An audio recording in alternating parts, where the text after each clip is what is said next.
Бауырсақ – орыс халық ертегісі. Орыс тілінен аударған Асылбек Байтанұлы. Ерте-ертеде бір шал мен кемпір болыпты. Шалы бір күні кемпіріне: «Кемпір, қамбаның түбін қақсаңшы, елеуішпен елеші, қарны ашқан шалыңа бауырсақ пісіріп берсеңші» депті. Кемпірі қалақша қолға алыпты, қамбаның түбін қағыпты, елеуішпен елепті, табақшаға салыпты, 2 уыс ұн болыпты. Қаймаққа ұнды илепті, дөңгелектеп алыпты, ыстық майға салыпты.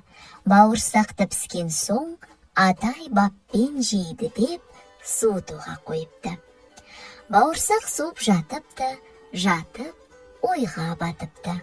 Қашайын деп осы үйден бір ойға нақ бекіпті. Жақтаудан түсті сәкіге, сәкіден түсті еденге, табалдырықтан секіріп жетіп барды сенекке. Сенектен сыртқа беттеді, аулаға шығып кетеді.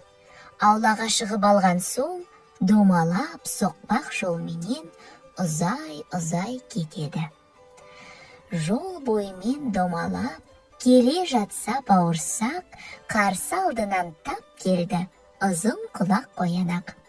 Сонда қоян бауырсаққа: «Бауырсақ, мен сені жеймін» депті.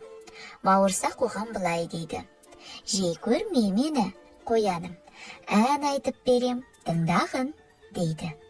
«Жарайды, ендеше айта ғой» дейді қоян. «Менің атым бауырсақ, қызарып пістім көңлім шат, қамбаның түбін қырнаған, елеуішпен елеген, қаймақпенен илеген, күйдірмей майға пісірген, атайдан да құтылдым, әжейден де сытылдым. Қоян, сенен құтылу қиын емес болмаған». Осылай деп бауырсақ домалады. Аңқау қоян аңырып тұрып қалды. Бауырсақ зыр домалап жөнеледі. Зыр домалап бауырсақ келе жатса, алдынан сұры қасқыр кездеседі. «Бауырсақ, мен сені жеймін» дейді қасқыр.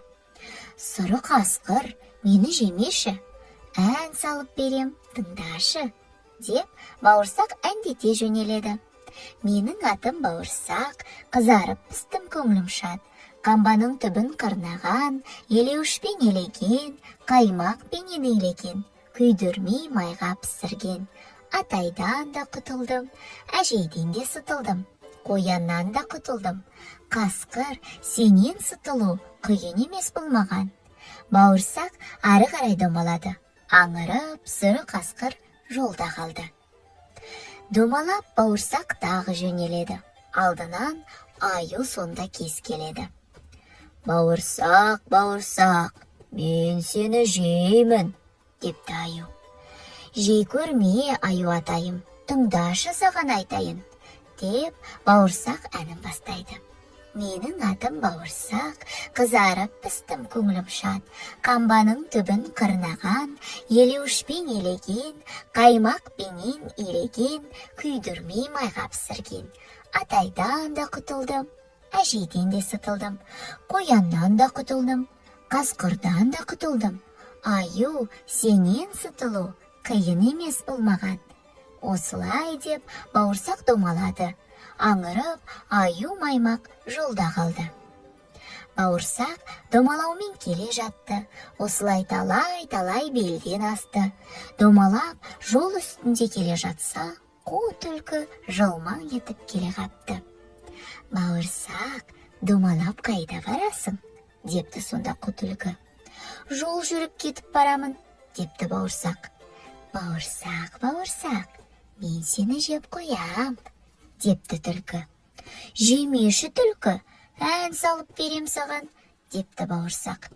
Бауырсақ сонда: «Менің атым бауырсақ, қызарып пістім көңлім шат, қамбаның түбін қырнаған, елеуішпен елеген, қаймақпенен илеген, күйдірмей майға пісірген, атайдан да құтылдым, әжейден де сытылдым, қояннан да құтылдым, қасқырнан да құтылдым, аюдан да сытылдым, түлкі сенен құтылу қиын емес болмаған. Әнің жақсақ бауырсақ, нашар еді бұл құлақ, тұмсығыма шығып ап, айтып берші қайталап, дауыстап бір қаттырақ, депті сонда қу түлкі. Мақтағанға мәз болды, тұмсығында түлкінің, бауырсақ солай ән салды.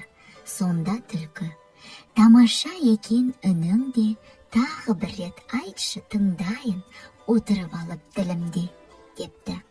Бауырсақ түлкінің ойын түсінбеді, ойланбастай тіліне секіреді. Ап дегенде, бауырсақ қу түлкінің аузында әп-сәтте күтірледі. Мақтаншақтық жақсы емес ей, балалар, деген оймен бітірдік ертегіні.